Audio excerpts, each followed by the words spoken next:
Friends இப்போ நம்ம என்ன பண்ண போறோம்னா இது மாதிரி ஒரு வேஸ்ட் வாட்டர் கேன் ஒன்று எடுத்துக்கிட்டு சுற்றிலும் ஓட்டை போட்டுக்கலாம். இந்த மாதிரி சுற்றிலும் ஓட்டை போட்டுக்குவோம்.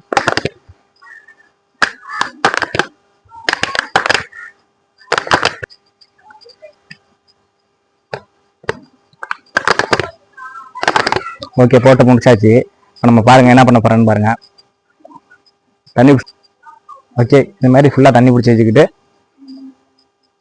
இந்த மாதிரி வாட்டர் கேனில் தண்ணி பிடிச்சிக்கிட்டு பாருங்கள்.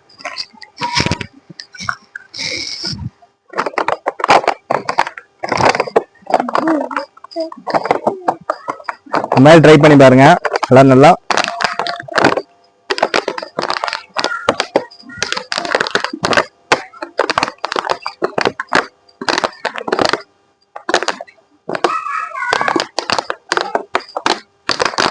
Okay bye. எல்லாம் லைக் பண்ணுங்க, ஷேர் பண்ணுங்க, சப்ஸ்கிரைப் பண்ணுங்க.